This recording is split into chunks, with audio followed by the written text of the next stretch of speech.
Innal hamdalillah nahmaduhu wa nasta'inuhu wa nastaghfiruhu wa na'udzu billahi min shururi anfusina wa min sayyiati a'malina may yahdihillahu fala mudilla lahu wa may yudlil fala hadiya lahu.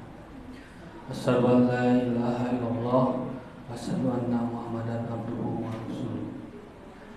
Alhamdulillah, dalam kesempatan ini kita semua masih diberikan nikmat dan kesehatan oleh Allah Subhanahu wa Ta'ala, yang mana pada malam ini insya Allah akan dilaksanakannya kajian rutin malam Rabu yang biasa diselenggarakan oleh pimpinan jamaah Persatuan Islam Gading Tutukan 2 yang bertepatan di Masjid Al-Ka'bah.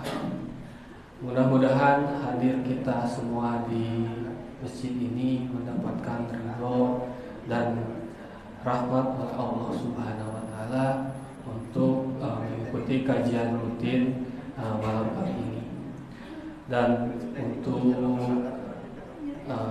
bapak-bapak, ibu-ibu yang mungkin berhalangan tidak bisa hadir langsung untuk mengikuti kajian rutin ini, bisa membuka di Facebook live streaming di Sigabah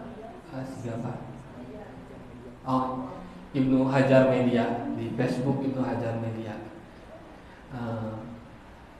Dalam kesempatan ini alhamdulillah Ustadz sudah hadir di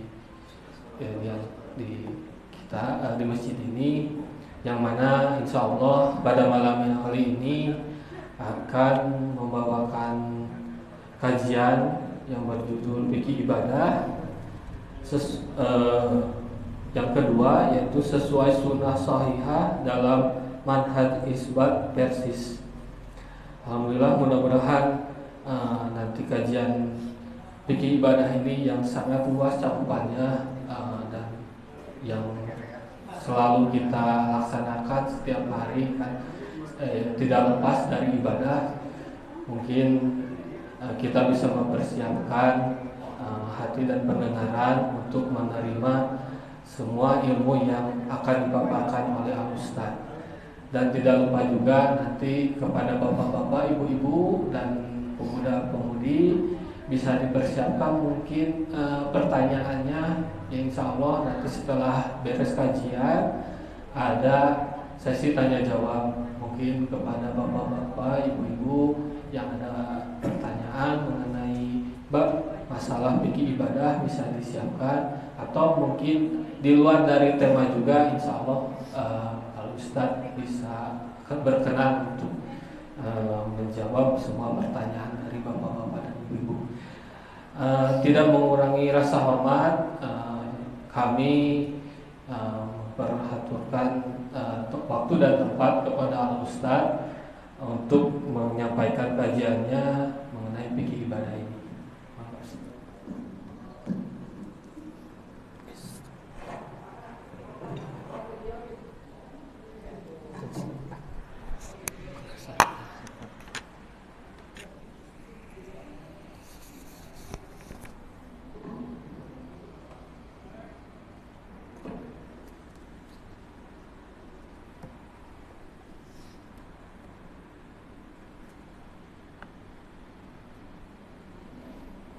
Innal hamdalillah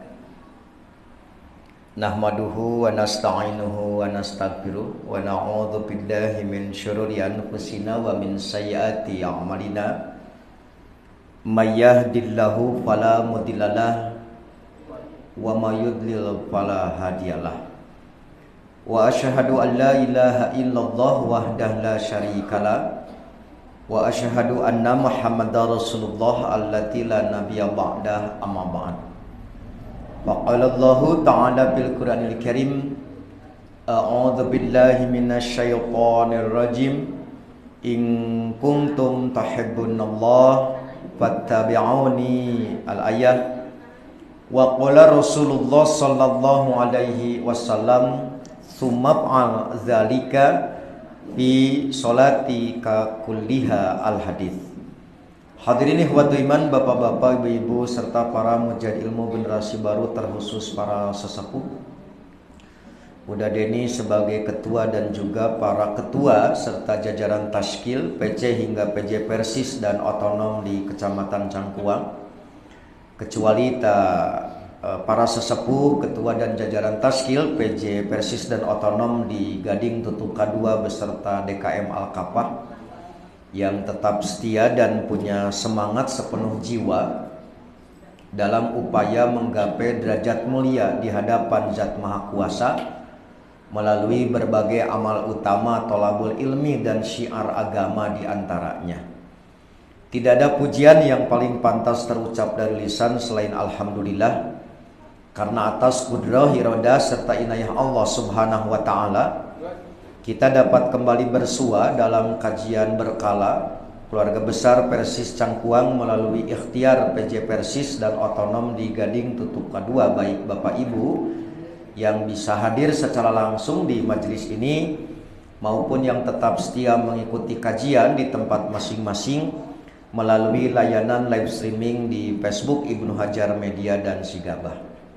Materi kajian Bapak Ibu melanjutkan telaah seputar fikih ibadah yang telah disampaikan di bulan lalu berkenaan dengan syarat ibadah makbulah. Saya ulas kembali kalau lupa bahwa syariat ibadah makbulah yang pertama ikhlas, yang kedua ta'ah mutaba'ah, yaitu taat dan sesuai tuntunan yang diajarkan oleh Rasulullah di dalam beribadah kepada Allah Ta'ala. Selain itu juga telah diterangkan sifat yang melekat dengan ibadah khos atau ibadah mahdhah. Yang pertama, al-aslu fil ibadah at-tauqif wal ittiba'. Pada dasarnya dalam urusan ibadah itu diam dan mengikuti. Al-aslu fil ibadati al-butlan hatta yaqumad dalil alal amri. Pada dasarnya dalam urusan ibadah itu batal sehingga ada dalil yang memerintahkan. Al-aslu fil ibadati ghairu maqbulil makna. Pada dasarnya dalam urusan ibadah itu tidak dimengerti oleh pikiran. Nah, dari kaidah syarat ibadah makbulah juga sifat yang melekat dalam ibadah khos ini kita akan telaah contoh fikih ibadah dalam kaidah dan manhaj istinbat Persis gitu.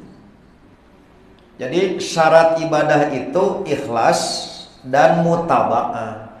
Bagaimana nerjemahkan mutaba'ah para orang tua di Persis yang disebut kaidah dan manhaj istinbat persatuan Islam. Saya ambil contoh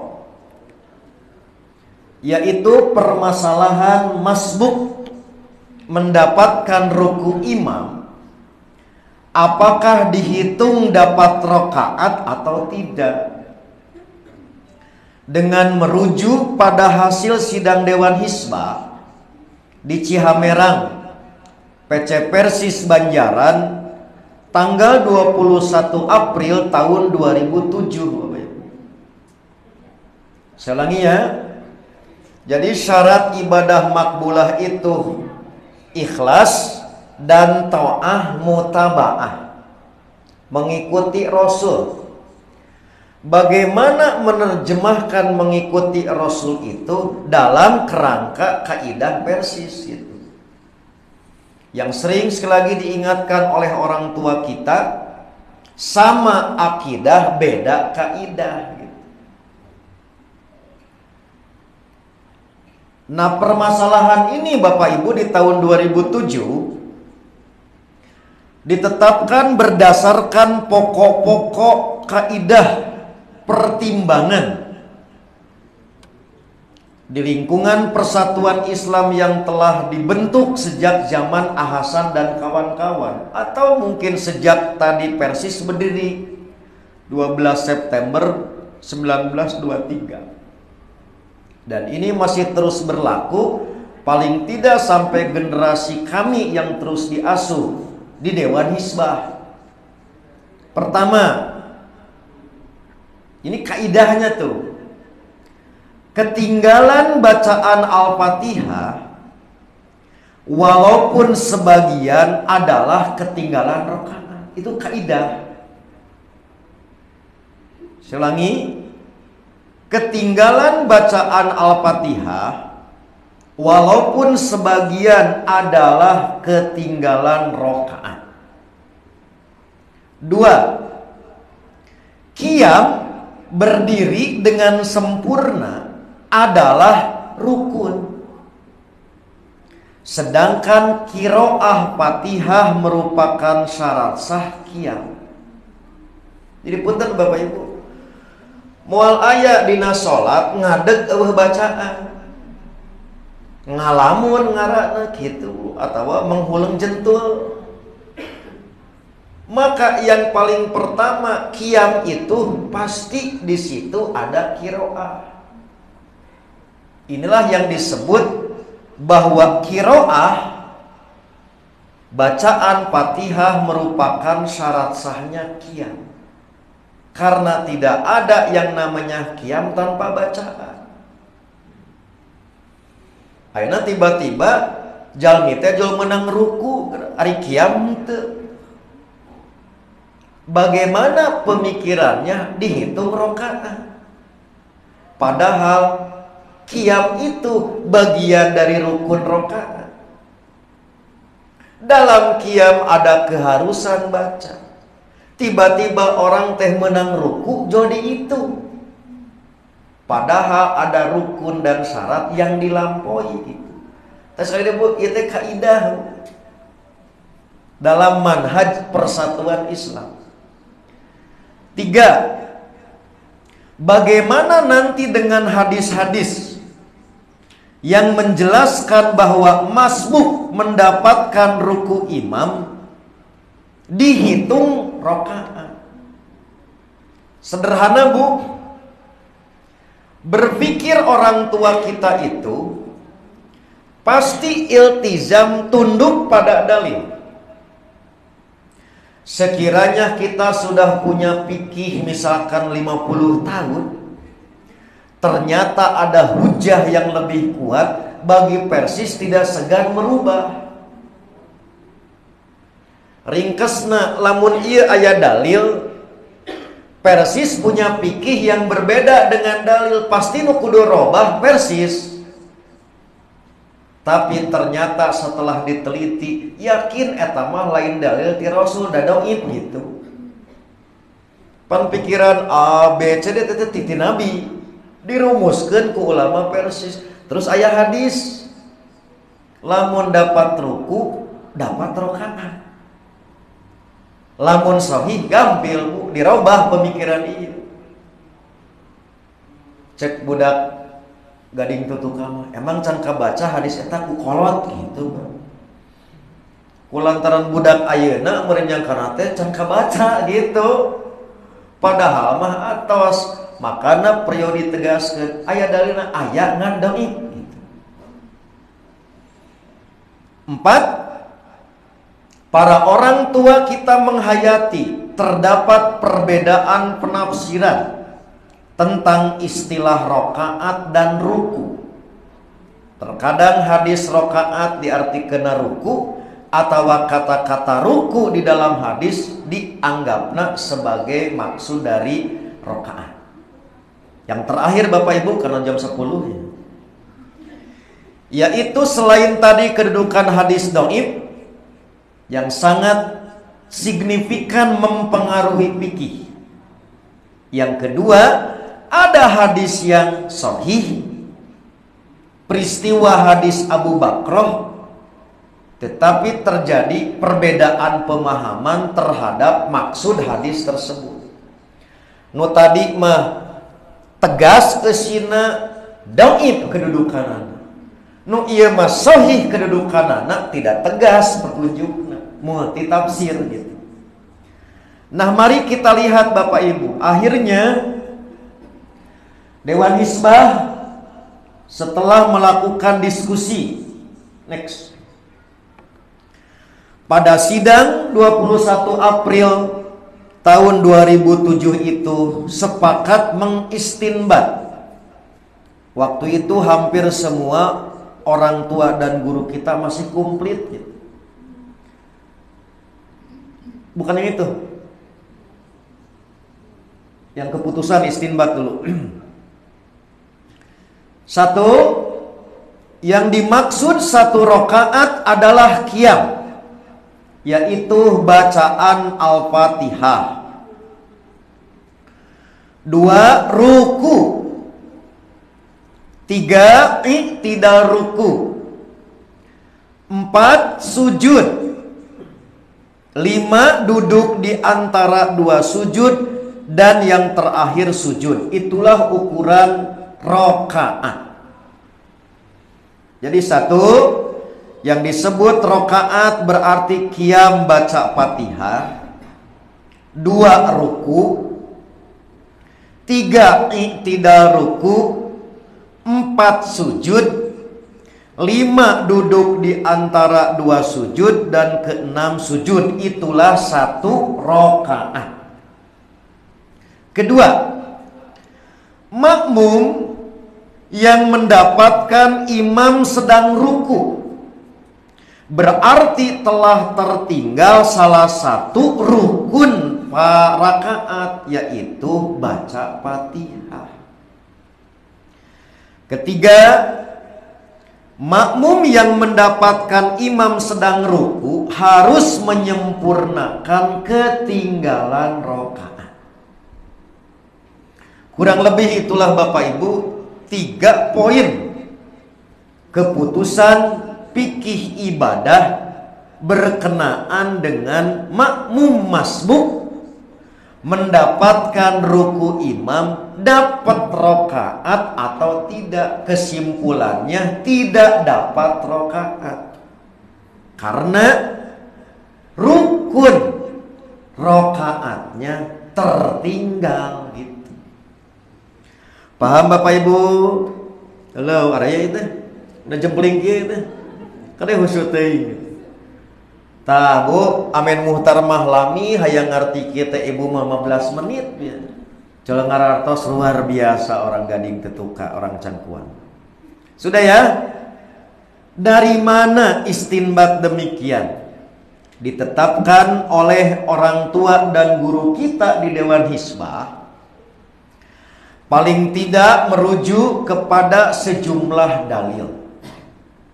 Pertama, dalil batasan rokaat, bahwa yang namanya rokaat tuh ada qiyam baca Fatihah, ada ruku, ada bangkit dari ruku i'tidal, ada tadi sujud, ada duduk di antara dua sujud. Tah, itu teh kaidah yang ditetapkan oleh Persis merujuk salah satu hadis, di antaranya hadis riwayat Imam Al-Bukhari gitu.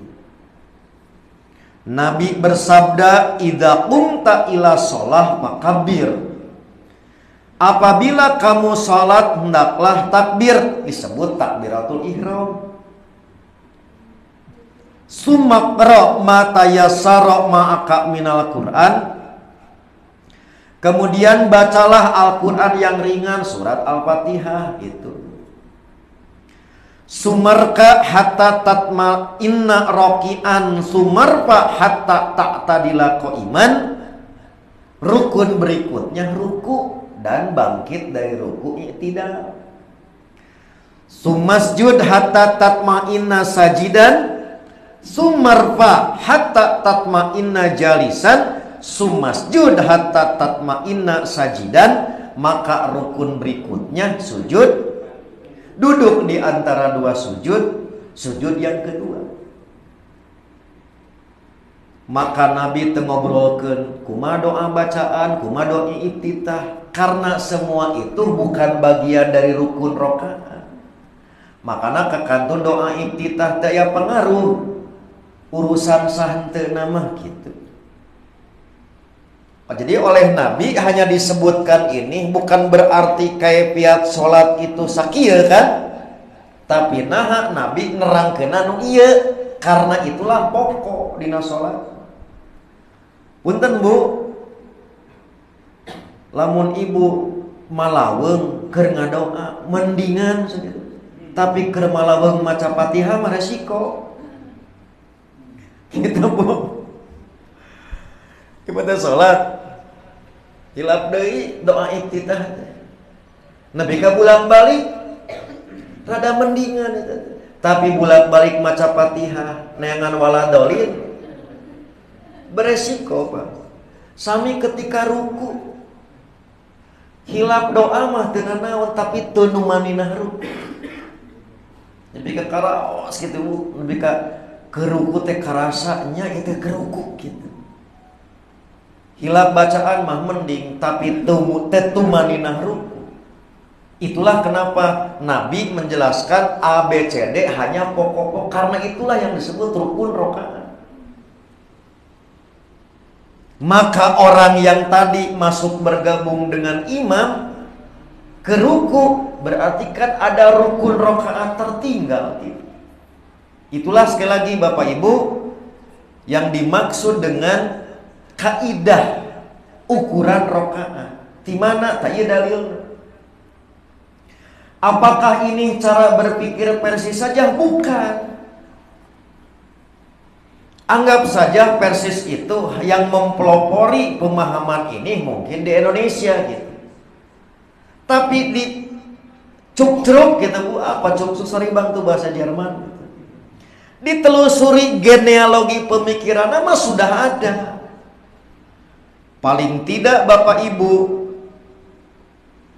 pertama secara mantuk yaitu makna tersurat.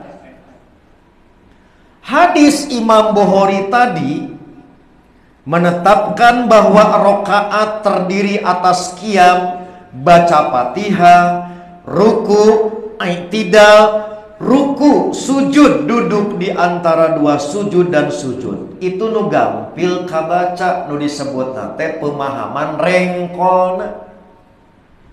Di balik makna yang tersurat ada makna yang tersirat, yaitu siapa yang terlewat sejak qiyam dan baca Al-Fatihah ia tertinggal satu rakaat gitu. Namina mantuk mafhum. Mantuk mahnu tadi naon Bu? Disebut nanti aya rengkolna gitu. Nah, ari mafhumah apa yang tidak terengkol gitu.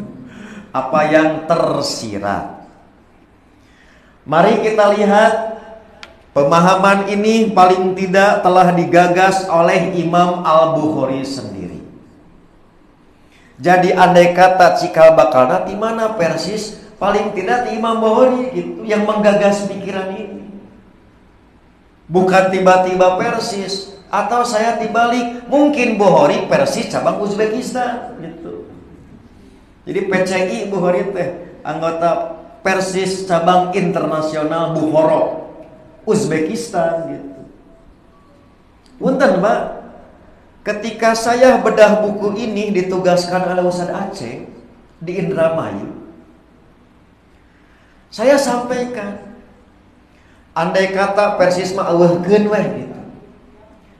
Ternyata pikiran ini sudah ada di Bukhari. Nya Bukhari ngariwayatkeun hadisna gitu. Pemahaman seperti ini tidak salah persatuan Islam toh karena Imam Bukhari ge nu ngariwayatkeun kitu pemahaman. Nah ya, saya ambil contoh nih. Sekali lagi bahwa kerangka berpikir seperti ini tidak ujug-ujug gitu. Tidak sekonyong-konyong. Tetapi ada genealogi pemikiran yang pada dasarnya bukanlah pemikiran baru, tapi mungkin di Indonesia karena yang lain tadi bermadhab gitu. Maka Persis menggunakan pemikiran madrasah para ahli hadis, paling tidak yang dipelopori oleh Imam Al-Bukhari mungkin dianggap baru gitu. Nah, kata Imam Al-Bukhari, sesungguhnya setiap makmum punya kewajiban menunaikan keparduan dirinya. Bade berjamaah, bade teberjamaah sami. 1. Berdiri. 2. Bacaan Fatihah. 3. Ruku. 4. Sujud. Hukumnya fardu menurut para ulama. Maka ruku dan sujud tidak gugur dari makmum. Pedah kaliwat gitu. Beres. Tidak, karena kewajibanana can cumput. Begitu juga bacaan Al-Fatihah adalah fardu. Maka tidak hilang keparduan dari seseorang kecuali berdasarkan Quran Sunnah. Kudu kudalil yen dirina teh teu kudu ngulangi deui, padahal kewajibannya tidak turun. Nah, kapan kaliwat? Jika ibu jalmi teh begitu orang berjamaah, kapan mau dihitung dah ke ruku imam teh? Cek urang teh kieu we gitu.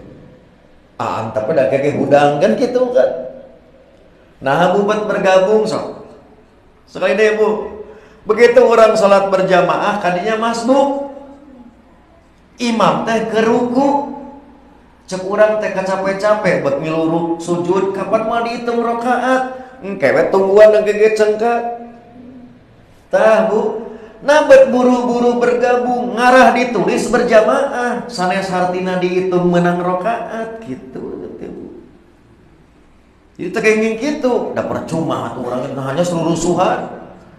Camilu we sujud, mau dihitung, jeung pake cengkat deui atau geus tungguan di luhur gitu kan. Tah eta. Maka disuruh segera supaya tercatat berjamaah, tapi tidak lantas dihitung dia mendapatkan rakaat. Maka kata Imam Bukhari, geus puguh kaliwat Fatihah. Geus puguh misalkan kaliwat ruku. Geus puguh kaliwat sujud, tidak boleh dinyatakan cukup, teu kudu ngulangi deui kecuali kedah ku dalil.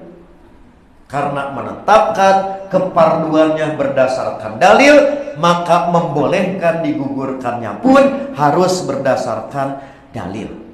Itulah yang pertama, kerangka berpikir persatuan Islam berdasarkan dalil, diantaranya dalil tentang rakaat. Dalil kedua yaitu tentang ketentuan masbuk. Antara lain diriwayatkan oleh Imam Muslim dengan redaksi idza thuwiba bis shalah. Apabila sholat telah dilaksanakan, fala yas'a ilaiha ahadukum, janganlah seseorang berjalan dengan tergesa-gesa mendatangi sholat itu. Walakin liyamshi wa alaihi as-sakinah wal waqar, tetapi hendaklah ia tenang. Sholli ma adrakta waqdi ma sabaqoka, lakukanlah apa yang kamu dapati, kernaon wae imam tuturkeun gitu kan. Waqdi ma sabaqoka, engke nu kaliwat sampurnakeun. Inilah dalil masbuk. Dalam hadis lain riwayat Imam Al-Bukhari dengan ungkapan fama adraktum fasallu, apa yang dapat kalian susul, apa yang dapat kalian ikuti, maka lakukanlah. Wa ma fatakum fa'atimu, dan apa yang tertinggal maka sempurnakanlah.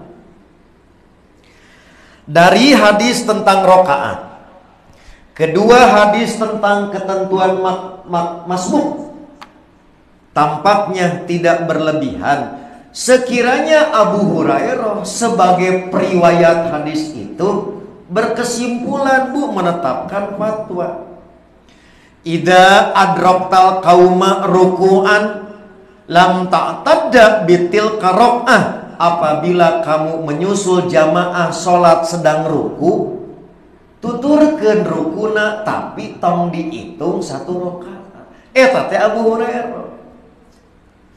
Jadi paling tidak Bapak Ibu, pemikiran Persis ini kalau ditarik gena tos aya di zaman sahabat yang kita sebut zaman generasi salaf. Maka Persis teh salafi dan ngarujuna ge ti ulama salaf. Nu tadi mah generasi berikutna Imam Bukhari anggap abad ke-3 atau Hijriyah atau abad 9 Masehi. Sebelum lahir Persis, pemikiran ini sudah ada. Corak berpikir yang namanya fikih ibadah ini sudah ada. Atau paling tidak Abu Hurairah anggota Persis cabang Hadramaut Yaman gitu. Inilah sekali lagi Bapak Ibu, saya seringkali mengingatkan terutama ke generasi baru, beruntung jadi orang Persis kaasum. Karena pemahaman keagamaan di kita tidak ada yang ujuk-ujuk, tidak ada yang sekonyong-konyong, selalu ada berkelindan garis merah. Itulah yang disebut mutaba'ah. Jadi tekenging pun teman, ikhlas urusan personal, tapi mutaba'ah mah teu tiasa sorangan. Sekali deh Pak, ikhlas urusan personal, tapi mutaba'ah mah kudu aya contoh nu dituturkeun. Paling tidak dalam kerangka tadi kaidah Persis, urusan nu kieu teh kieu mutaba'ah teh. Paling tidak yang memahamkan Rasul dan prakteknya itu ada para sahabat.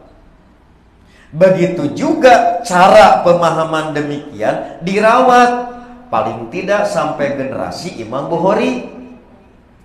Di Indonesia paling tidak dirawat ke Persatuan Islam gitu. Ini sekali lagi keberuntungan yang namanya kaidah mutaba'ah. Maka tidak mungkin orang mutaba'ah tanpa ilmu gitu. Karena mutaba'ah tidak cukup pengakuan, harus pembuktian. 2,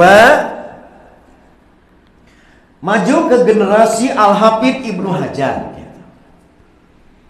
Jadi tadi generasi Imam Bukhari, generasi abad itu diwakili oleh Imam Bukhari, generasi sahabat diwakili ku Abu Hurairah gitu. Sebagai salah satu ikon di zaman tadi, masa puncaknya gerakan hadis, anggap saja tadi diwakili oleh Imam Bukhari. Di abad modern paling tidak diwakili oleh Al-Hafidh Ibnu Hajar, yaitu di abad ke-12 Masehi atau abad 9 Hijriah. Maka Al-Hafidh Ibnu Hajar ketika memberikan penjelasan terhadap hadis-hadis itu menyatakan wastudilla bihadal hadits ala husuli fadilatil jamaah bi idraki juz'in minas sholat. Nah cek Nabi teh soli ma'adrokta, lakukeun naon nu bisa gitu. Dalam posisi apapun imam melakukan, kamu ikuti, tiada lain supaya tercapainya keutamaan berjamaah. Bade keur kumaha wae buru-buru gabung gitu. Supaya naon kacatet bahwa yang bersangkutan berhak dapat fadilah jamaah. Tetapi orang yang mendapatkan imam dalam ruku, walaupun yang bersangkutan dicatat sholat berjamaah, tetapi tidak dihitung dapat rakaat. Siapa soalnya deh bu? Nah cenah buru-buru bet kudu milu gabung sholat ngarah kacatet. Orang yang dapat fadilah berjamaah, tapi kalau dapatnya ketika ruku tidak dihitung sebagai dapat 1 rakaat. Mengingat kata beliau berdasarkan perintah bitmami ma fatakum wa ma fatakum fa'atimu gitu dina hadisna. Apa yang terlewat, apa yang tertinggal, maka sempurnakan. Kenapa li anahu patahul wukuf wal qiraatu fihi? Naha nu meunang ruku teu dihitung 1 rakaat walaupun dihitung dapat jamaah. Karena tertinggal berdiri dan bacaan Al-Fatihah. Al-Hafidz Ibnu Hajar kelahirannya mana bu? Palestina. Karuhun nenek moyangna orang Palestina, lahirna di Mesir.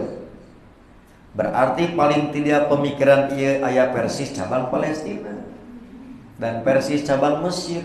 Tinggal lihat tuh bu, hebatna Nabi ngajar nepi ka Bukhara, ka Hadramaut Abu Hurairah Yaman. Dibawa lagi pemikiran ini, kaidah ini kemana? Ke Uzbekistan Imam Bukhari. Turun dari generasi Ibnu Hajar kemana bu? Ke Askelan Palestina dan Mesir sampai ke Bandung Persis. Itulah mutabaah. Jadi punten pisan Pak. Nu disebut mutabaah urang mah lain sakadar neplak tapi komitmen. Saya bisa memahami bu dulu, udah ngerti baheula. Beda wae qomat takbir kajian main bedog. Halo. Sekali deui, Pak. Ieu mah sakadar nu hiji takbir teh sakali. Nu hiji 2. Zaman baheula nepi ka tadi pasang bedog. Dugi ka kitu. Ngajarkeunna kolot komitmen. Jadi sanes masalah sekedar punten dapat ruku, dapat rakaat. Nu kieu mah ikhtilaf sanes etana. Yang namanya mutabaah itu kudu komitmen. Yang paling pokok jangan khianat pada ilmu. Sebab ilmu mah murni, Pak. Pasti ilmu yahdi ilal birri, ilmu mah pasti nuduhkeun kana kahadean. Tatong dikhianatan ilmu teh kitu ku berbagai kepentingan. Sampai mengatakan keunda pikir mah bebas na ikhtilaf teh siga kitu. Itu bisa jadi khianat gitu. Da orang yang punya komitmen mah bukan begitu caranya. Mana paling tidak bagaimana semangatnya tadi para ulama, perbedaannya kita hargai. Tetapi kita punya sikap, itulah yang menjadi pokok. Jadi sikapna nu pokok mah gitu.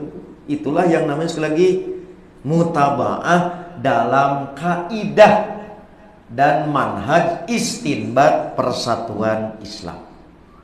Sudah ya? Selesai tuh. Jadi sampai titik ini tidak ada satupun hadis yang menerangkan dapat ruku, dapat rakaat. Sekali lagi Bu, sampai hadis-hadis ini tidak ada satupun hadis yang menerangkan dapat ruku, dapat rakaat. Kecuali tadi hadis dhaif. Terutama hadis riwayat Abu Daud yang di situ juga terjadi bukan manipulasi. Terjadi perubahan teks dari yang asli. Karena dalam hadis riwayat Imam Ad-Darqutni yang semula menyebar di Indonesia, anggap saja tahun 60-an atau zaman Ahasan, yang populer dengan ungkapan man adroka ruku'an minal imam qabla an yukima sulbahu faqad adraka rakaata. Itu yang menyebar hadisnya. Barang siapa yang mendapatkan ruku imam sebelum imam itu cengkat, maka yang bersangkutan dapat 1 rakaat. Populer zaman itu hadis riwayat Imam Abu Daud dan Imam Daruqutni. Setelah dipaluruh ke ulama Persis waktu itu, terungkap ternyata ada kesalahan mengutip. Sebab dalam hadisnya tidak ditemukan redaksi yang seperti itu, tapi man adroka rokatan pakon adroka sholah. Barang siapa yang telah memenuhi rukun-rukun rokaat, dari mulai qiyam, bacaan, ruku, iktidal, pakon adroka sholah, maka yang bersangkutan dapat 1 rakaat walaupun waktuna beak. Contoh, kulantaran tadi ibu teh sibuk oleh kondisi nu teu tiasa kapengpar can salat asar. Begitu karek ibu teh jo takbir jongong adan maghrib, tuluikeun salatna karena pakon adroka sholah gitu, Bang.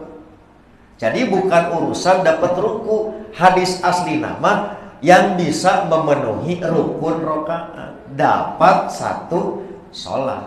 Nah itu diantara contoh, Bu. Nah, ya. Kemudian yang terakhir satu lagi, ini yang kemudian mengemuka waktu itu di Indramayu begitu. Sekali lagi mendapat amanah disakolahkeun ku guru untuk bedah buku di Indramayu sedaceng miwaran ku urang gitu, menghadiri acara bedah buku itu, yaitu muncul fatwa bahwa jika makmum masbuk mendapatkan ruku bersama imam, sebelum imam bangkit dari rukunya dia mendapatkan rakaat tersebut. Fatwa semula merujuk karena hadis nu tadi nu doib gitu. Maka kedoipannya tidak bisa dibantah, tidak bisa diselamatkan menggunakan hujah yang lain. Dan hujah ini setahu kami mulai muncul digunakan di tahun 90-an. Sebelum 90-an mata populer. Dapat ruku imam dapat rakaat pakai hadis Abu Bakroh, kurang populer khususnya di Indonesia. Maka tahun 90 ini Dewan Hizbah di dalam sidang itu juga perlu merespon bagaimana sebetulnya kaidah memahami hadis Abu Bakroh itu paling tidak dalam manhaj istinbat hukum di persatuan Islam. Kurang lebih hadisnya ini Bapak Ibu. Anna Abu Bakroh ja'a wa Rasulullah raqi'un faraka'a dunasab summa masya ilasab. Sesungguhnya Abu Bakroh datang ketika Rasul sedang ruku. Bakat kusieun tinggaleun, Bu, rukuna di luar saf. Bahkan dalam riwayat lain rukuna teh di lawang masjid keneh. Jadi kieu, Bu, begitu lebat ke masjid Nabi teh ke ruku, anjeunna di lawang. Ruku di lawang, engke berjalan sambil ruku bergabung ke jamaah. Bakat kunaon, Bu? Sieun ka kantun berjamaah gitu. Selangi. Ketika Nabi sholat berjamaah, Nabi dan jamaah ruku, Abu Bakroh baru sampai di pintu masjid. Maka di situ pula ia ruku. Maka berjalan sambil ruku bergabung ke saf. Setelah selesai Nabi sholat, Nabi bertanya, ayyukumul ladzi raka'a dunasab. Padahal CCTV daya. Tapi Nabi apaleun kahiji nu tadi aya nu ruku di luar saf. Sekali CCTV daya. Yang kedua dalam hadis lain disebutkan, siapa yang tadi ruku di luar saf, Yang kedua, berjalan sambil ruku menuju saf. Faqala Abu Bakrah ana, maka Abu Bakrah tidak bisa menyembunyikan perbuatannya. Dia mengatakan saya. Setelah itu Nabi bersabda, zadakallahu hirsa, semangatmu semoga Allah tambah, wala taun, awas taun sekali-kali deui. Jadi Bapak Ibu, Nabi ruku, Abu Bakrah gabung. Kahiji Nabi temiwarang nambahan. Nu kadua henteu aya cek Nabi ge maneh geus dapat rakaat henteu. Jadi menyatakan engkau dapat rakaat tidak menyuruh mengulang untuk menunjukkan ketinggalan satu rakaat pun tidak. Maka petunjuk yang demikian namina ihtimal, multitafsir, mengandung berbagai kemungkinan. Maka tidak bisa dipakai patokan karena Nabi tidak menyuruh berarti dapat ruku, dapat rakaat. Itu mah pemahaman sepihak, karena dua-duanya tidak ada. Karena itulah dalam kaidah ma'al ihtimal yasqutul istidlal. Ma'al ihtimal yasqutul istidlal hadis multitafsir mah teu saklek dipake pegangan untuk menetapkan hukum. Maka nu ihtimal mah tunda we datos aya nu pasti tidak dapat rakaat mah gitu. Tekedah aya dalil ieu dan tos pasti tidak dapat rakaat. Sekiranya sekali lagi Bapak Ibu kita mau melibatkan hadis ini, hadis Abu Bakrah ini dalam posisi yang kemungkinan kurang rakaat, kemungkinan tidak kurang satu rakaat. Maka sekali lagi hadisna sahih, tetapi petunjuknya tidak tegas, dimungkinkan multi tafsir. Oleh karena itulah semata-mata menempatkan hadis ini sebagai hadis kasus, hadis kejadian. Pada dasarnya hadis ini sampai kata-kata wala ta'un tong diulangi gitu.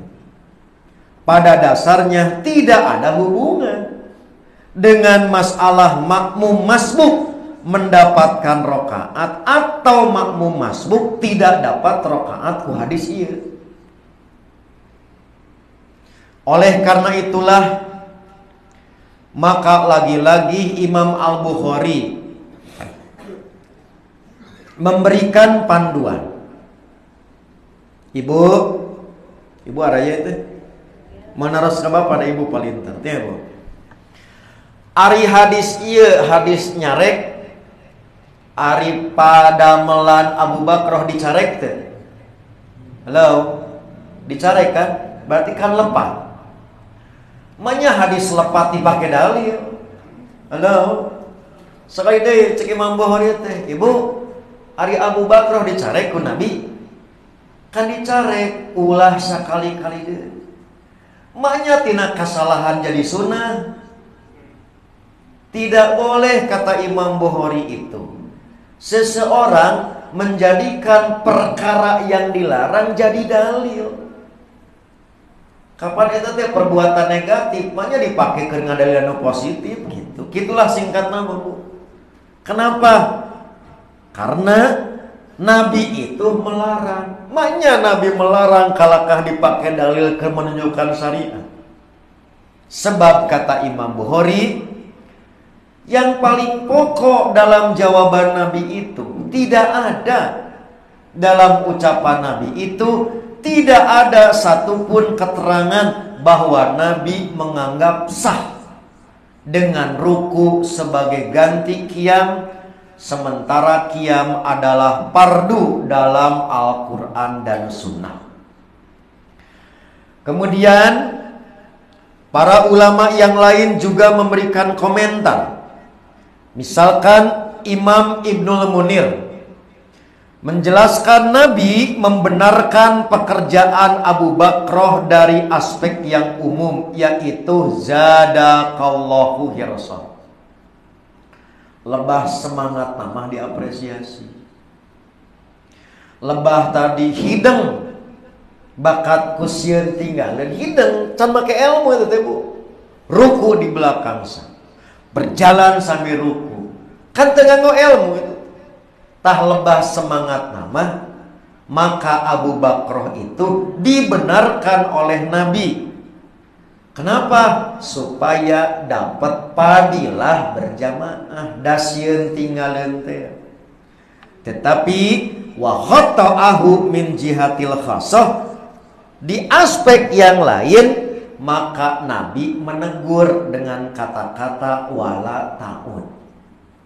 Jadi tong sakali-kali deui tadi mah teu naon da can boga ilmu. Ayeuna mah tos aya ilmu entong sakali-kali deui. Kemudian ulama generasi ke-7 atau abad ke-7. Misalkan yang diwakili oleh Ibnu Hazm di dalam kitabnya Al-Muhalla mengomentari hadis Abu Bakr, innahu la hujjata lahum fihi, sesungguhnya tidak ada hujah untuk mereka pada hadis itu, li annahu laisa fihi ijtizaun bitil qara'ah, sebab pada hadis itu tidak terdapat dalil yang menganggap cukup dengan rokaat tersebut.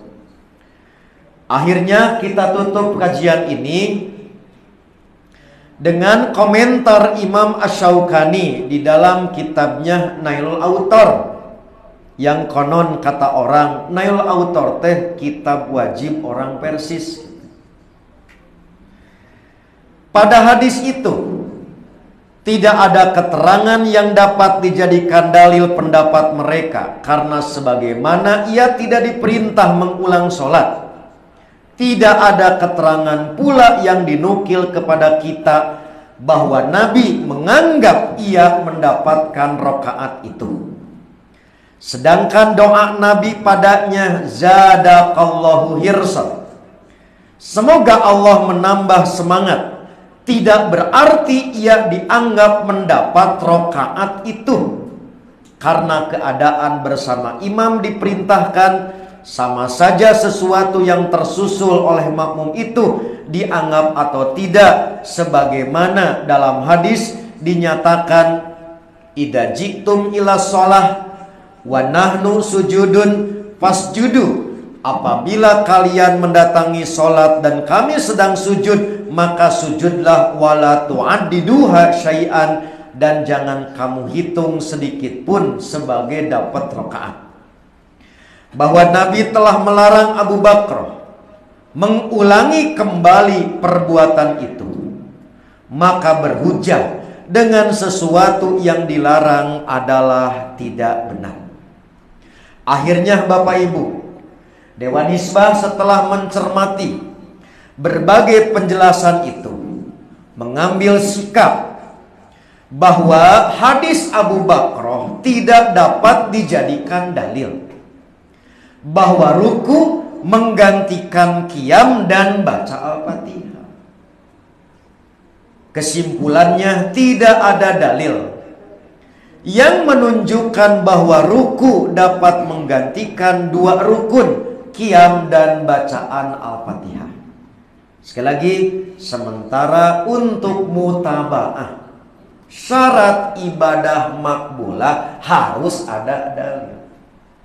Demikianlah Bapak Ibu yang dapat disampaikan sebagai contoh ya, bagaimana fikih ibadah di dalam istinbat, manhaj, kaidah istinbat hukum persatuan Islam, sehingga Dewan Hizbah menetapkan yang dimaksud satu rakaat adalah qiyam, ruku, i'tidal ruku, sujud, duduk di antara dua sujud dan sujud.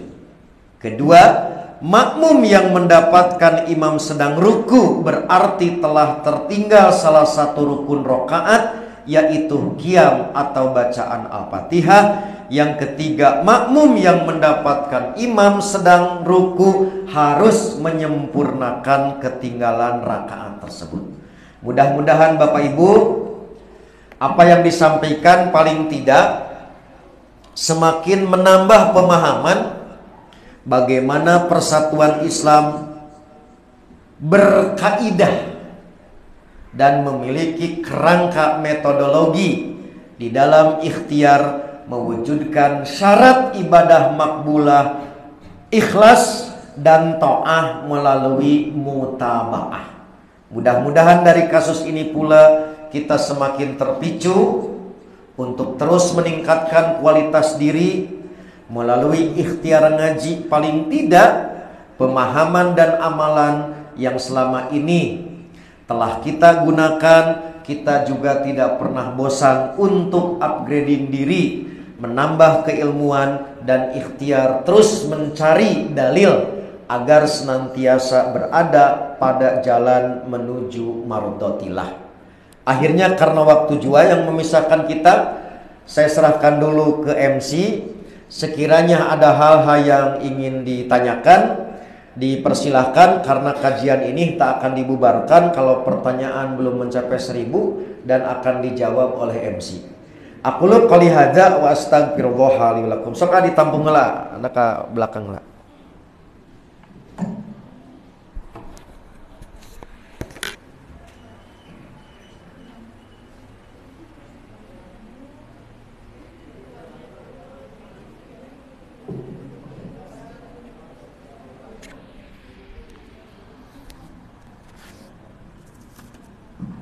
Alhamdulillahirrahmanirrahim. Jazakumullah khairan katsiran kepada Al Ustadz yang tadi telah memaparkan mengenai kajian mengenai ibadah yang salah satunya itu membahas tentang rukun rakaat dan ketentuan masbuk, dan mengenai hadis Abu Bakar mengenai masbuk ruku.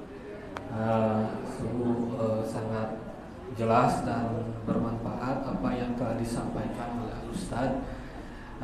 Untuk sesi berikutnya yaitu mengenai tanya jawab kepada bapak-bapak, ibu-ibu, apabila ada satu hal mengenai materi yang tadi disampaikan oleh Ustadz, ada yang belum dimengerti atau ada yang mau ditanyakan kepada Ustadz, maka dan mungkin di luar tema juga, insya Allah Ustadz akan menjawab.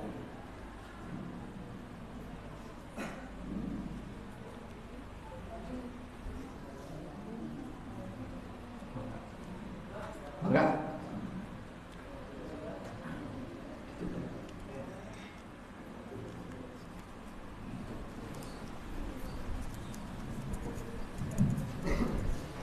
Bismillahirrahmanirrahim.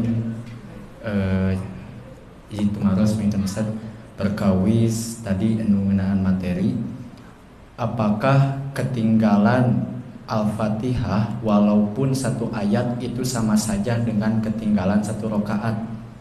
Karena pada dasarnya tadi sudah disebutkan bahwa yang namanya Al-Fatihah itu adalah rukun dari sholat itu sendiri. Nah, ada pula yang berpendapat walaupun tidak walaupun misalnya dari ihdinas siratal mustaqim terus kita gabung itu masuk ke dalam satu rakaat gitu. Dan ada pula yang mengatakan bahwa harus dari bismillahirrahmanirrahim itu sendiri. Nah, lalu yang kedua, mungkin saya ada dua, bagaimana tindakan kita di dalam mencermati dan menghadapi orang-orang yang mana mempertahankan ijtihad yang salah gitu. Kumargi anda pernah mendakan bahwa cenah tesawios cenah ijtihad salah oge da kenging hiji pahala teh gitu. Kan kedah ai ijtihad mah lamun terang salah nyatos pindah gitu. Ulah mempertahankan misalnya siga mazhab-mazhab nukar itu kan aya dina pendahuluan buku metodologi istinbat hukum karangan Dewan Hizbah bahwa janganlah kamu mengikuti pendapatku gitu. Nah, bagaimana kita mencermati hal tersebut? Terima kasih. Enggak, yang lainnya.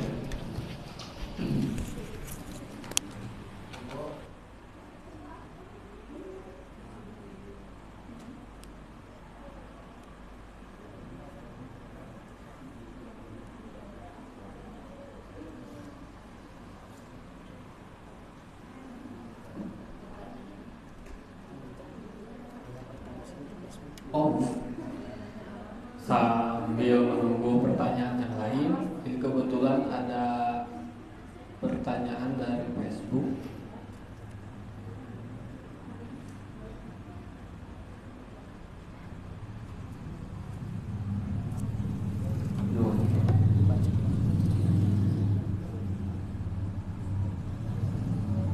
Assalamualaikum Ustaz, mau bertanya, kalau kita mempersilahkan kepada imam yang biasa dia membaca qunut di sholat subuh, apakah kita berdosa?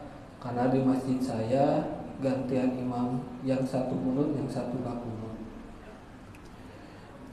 sholat subuh.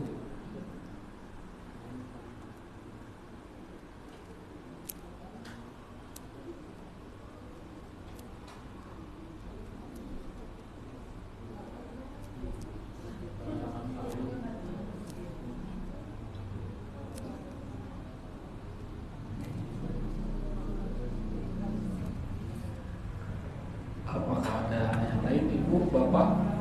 Silahkan.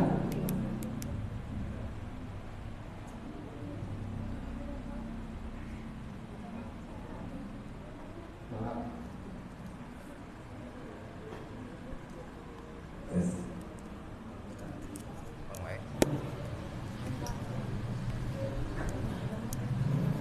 Pertanyaan yang pertama, apakah boleh mensir bacaan ketika melaksanakan sholat maghrib, isya ataupun subuh, itu baik berjamaah ataupun munfarid? Itu yang pertama. Yang kedua, apa yang dinamakan dengan jama' siri? Nah, yang ketiga, bolehkah kita melaksanakan sholat asar tapi belum sampai pada waktunya? Contohnya, kalau kita akan melaksanakan safar, contohnya begini, ketika di tempat kita melaksanakan sholat duhur, kemudian kita melaksanakan safar. Nah, sebelum sampai waktu asar, di perjalanan kita melaksanakan sholat asar tapi belum pada waktunya. Nah, ini kalaupun diperbolehkan, apakah diperbolehkan juga untuk mengkosornya? Itu mungkin 3 pertanyaan. Terima kasih. Punten, topik yang dinamakan jamaah apa? Jamaah siri. Jamaah siri. Cukup. Mungkin cukup untuk ada 6 pertanyaan. Maka Al Ustaz mungkin untuk jawabannya, waktu dan tempat, silakan. Ustaz. Yang nampung mulu.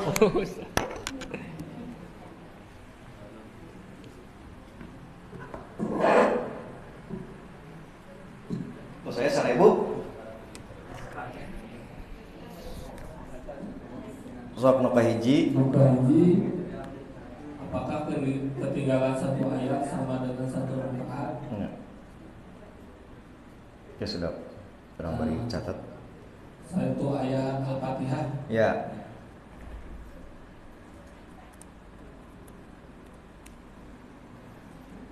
Ya, yang pertama lihat. Kan kieu dalilna teh. La sholata liman lam yaqra bi Fatihatil Kitab. Tidak sah sholat orang yang tidak membaca Al-Fatihah. Ari Al-Fatihah sabar ayat, Bu? Sabar ayat? 7. Upami begitu orang kadinya jawab pas alhamdulillahirabbil alamin. Berarti tinggalnya naon? Saayat kan bismillah. Sementara dalilna teh tidak sah sholat bagi yang tidak membaca Fatihah. Teu aya Fatihah ngan genep aya, maka sudah tertinggal 1 rakaat walaupun tertinggal bismillah. mata tong hariwang aing ngahana surusuhan ngudag gadinya teh hayang ka udag begitu kadinya alhamdulillahirabbil aing eta ulah kaduhung naha kapan cek nabi ge tuturkeun engke wa mafatakum faatimu nah cerasa teu pira kekurangan bismillah make jeung tadi kudu ditambahan mun kitu agama mah sanes teu pira-pira gitu pira gitu maksudnya. Jadi ukurannya Fatihah itu 7 ayat. Tidak ada Al-Fatihah kurang dari 7 ayat. Kalau tidak 7 ayat berarti sudah kurang 1 rakaat karena 1 rukun itu cacat. Begitu maksudnya. Yang kedua, Ustaz, bagaimana tindakan kita menanggapi orang-orang yang teguh dengan ijtihad yang salah dan beranggapan bahwa walaupun salah mendapat satu pahala. Ya, jadi gini, kita itu menghargai kepada orang yang berijtihad jika memenuhi syarat mujtahid. Di kita sebaliknya, ini mah ijtihad saya, barijeng teu layak jadi mujtahid, itu problem. Sekali deh Bapak Ibu, orang yang berijtihad itu pasti dihargai. Karena memang hasil ijtihad itu belum tentu sama. Yang jadi masalah hari ini justru dilakukannya bukan oleh mujtahid, tapi mengaku saya berijtihad. Nggak boleh. Karena tidak boleh berijtihad orang yang tidak punya kewenangan ijtihad. Ijtihadnya batal. Contoh, satu ahli mengatakan hadis ini dhaif dengan alasan, yang satu kekeh nyebutkeun sahih barijeng teu ngarti ilmu hadis. Tidak boleh dah, eta mah bukan perbedaan ijtihad, nu teu ngarti diajar eta mah. Itu problem. Saya ulangi Bapak Ibu. Jadi seorang ijtihad hasilnya itu tidak bisa saling membatalkan. Berarti seseorang itu layak disebut mujtahid. Praktek hari ini banyaknya fatwa justru bukan karena perbedaan ijtihad, karena banyak yang tidak memenuhi syarat mujtahid. Maka yang satu harusnya belajar kepada orang yang ahli. Itulah yang dimaksud bahwa ijtihad, hasil ijtihad itu tidak bisa membatalkan ijtihad yang lain. Cocok tuh berarti legal disebutna teh sah gitu.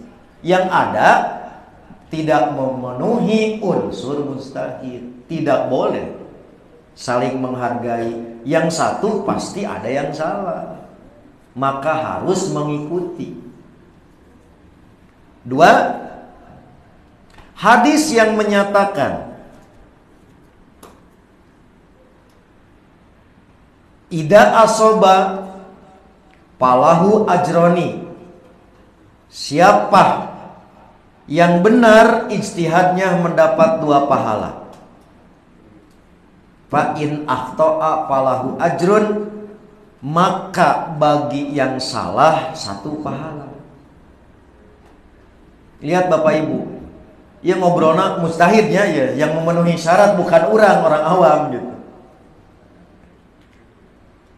Orang teh ijtihad tahu salah gitu. Setelah tahu salah berarti rujuk, taslim. Baru yang bersangkutan dapat 1 pahala.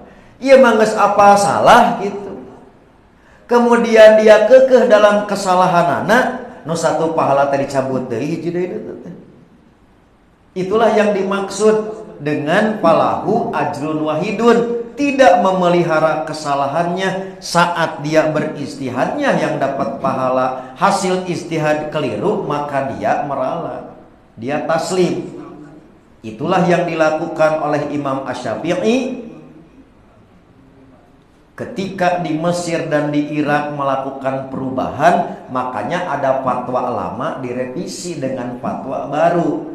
Artinya bahwa beliau waktu ijtihad di situ benar. Setelah tadi pindah menemukan hujah lain, maka beliau merevisi ijtihad masa lalu untuk menunjukkan kapungkur mah lahu ajrun. Tapi ketika di sini beliau merubah ijtihadnya. Itulah yang dimaksud dengan al-ijtihadu la yunqadu bil ijtihad. Hasil ijtihad tidak bisa dibatalkan dengan ijtihad yang lain ketika memenuhi kualifikasi mujtahid.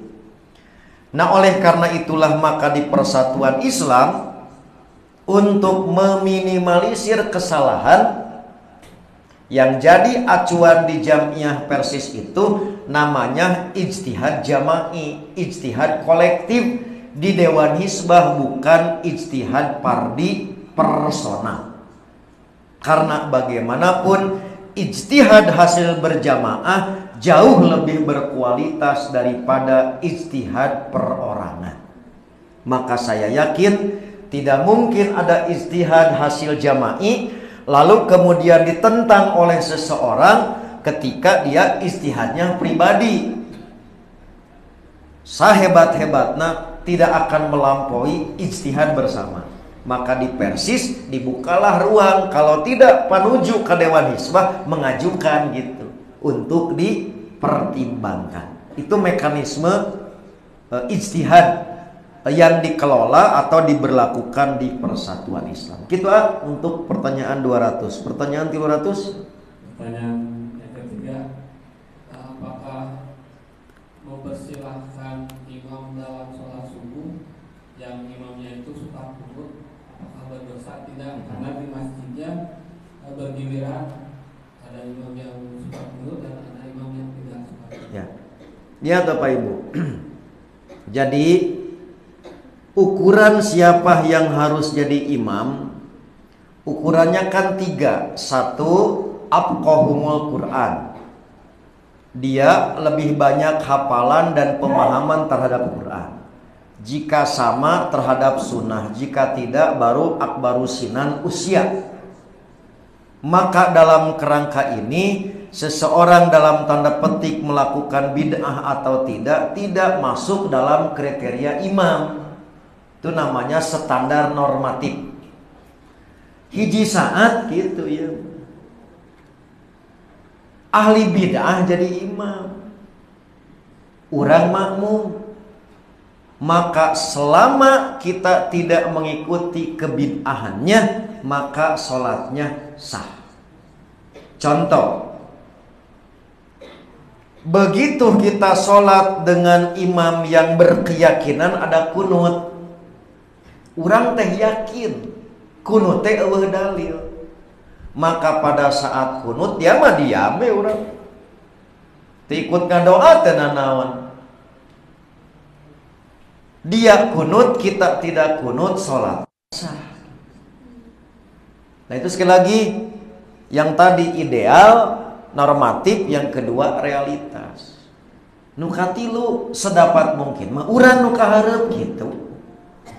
Jadi sedapat mungkin mah urang nu kahareup, maka lebih baik disitulah peran DKM gitu.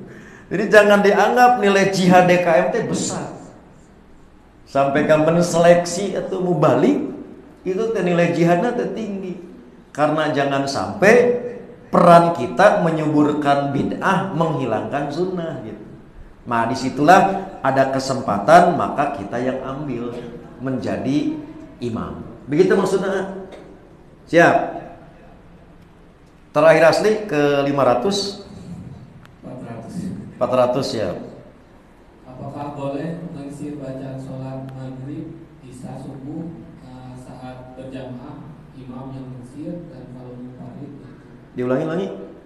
Apakah boleh mengisi tidak mengeraskan bacaan saat sholat maghrib, sholat isya, atau sholat subuh bagi imam, atau saat munfarid? Saat munfarid. Lihat Bapak Ibu. Jadi adanya jahar dan sir pada asalnya bukan karena ada makmum dan tidak. Selangi Bapak Ibu, adanya jahar dan sir disyariatkan bukan karena ada atau tidaknya makmum. Mana buktina? Jadi nganu sholat jahar oge maghrib nu hiji rakaat masir pada aya makmum. Begitu juga sholat isya Nu 2 rakaat jahar, nu 2 rakaat sir, padahal aya makmum. Berarti jahar dan sir bukan karena ada makmum, tapi ketentuan syariatnya. Nah, oleh karena itulah Bapak Ibu, maka kata Abu Hurairah, ma ahjarona ma adharnakum, apa yang Nabi jaharkan kami pun jaharkan pada kalian.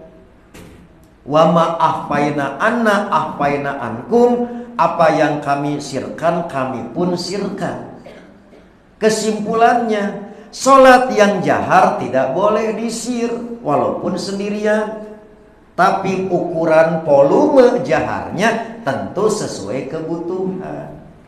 Contoh, kan pasti beda atuh jahar keur imam jeung sorangan, manya jajarawakan keur sorangan moal kan, tapi tetap saja jahar. Sekali deui, karena jahar dan sir adalah ketentuan syariat, maka bade berjamaah atau munfarid, salat yang disyariatkan jahar, tetapi volume jaharnya maka belum tentu sama antara berjamaah banyak, berjamaah sedikit, dengan berjamaah sendirian. Kesimpulannya, syariatnya jahar sesuai dengan situasi untuk volume suara. Oke, contoh. Bismillahirrahmanirrahim. Tamen jahar ngarewos eta mah gitu kan. Di apa? Namina teh sir justru kitu mah gitu ngaharewos. Itu contoh sesuai dengan kebutuhan. Kitu ke 400 ke 500? Ke 500. Ya. Apa yang dinamakan jama siri? Ya. Apa sekali lagi? Apa yang dinamakan jama siri? Ya, setahu kami bukan siri, tapi surri. Jadi saya ulangi, bukan jama siri, tapi jama surri. Apa arti jama suri teh? Jama palsu gitu, bukan jama yang sesungguhnya. Saya ulangi.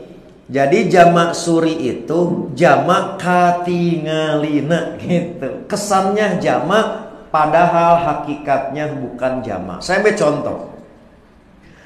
Kalau jamak hakiki, maka menarik satu sholat sebelum waktunya. Tarik lohor, asar ditarik ke lohor, padahal lohor belum waktunya. Atau sebaliknya, sholat yang sudah lewat waktunya dilakukan di bukan waktunya, namanya jamak takhir. Itulah jamak hakiki. Ari jamak suri mah nu hiji misalkan sholat lohor ngan di akhir, nu hiji sholat asar di awal, maka antara lohor dan asar tidak ada yang keluar dari waktunya, tetapi ada titik pertemuan sesuai dengan waktunya. Sholat lohor di akhir, sholat asar di awal, bertemulah antara tadi asar dan lohor dan asar. Itulah yang disebut jamak suri. Katingalina di jamak padahal mah sanes kitu maksudnya. Maka jamak suri ini sewaktu-waktu dilakukan bagi orang yang kondisional. Nu tadi kan teu mungkin turun dina mobil, teu mungkin oge salat dina bus lantaran bari nangtung. Begitu uih ka bumi teh akhir lohor. Begitu orang tadi ngong cek simkureung oge salat Allahu Akbar jol adan beres eta teh qomat asar. Tah itu namina jamak suri bukan jamak hakiki. Jadi sekali lagi, jamak hakiki bukan bagian dari syariat, seperti jamak qasar dilakukan boleh sewaktu-waktu bagi keadaan yang mendesak. Salah satu di antara yang pernah dilakukan oleh Nabi gitu, yaitu menjamak sholat maghrib dan isya di jamak atau di Musdalifah. Dilihat dari praktek waktu pelaksanaannya, sholat maghrib nyambung ke isya, itulah yang dimaksud dengan jamak suri karena situasional. Gitu Terakhir asli aya keneh. Terakhir, Ya.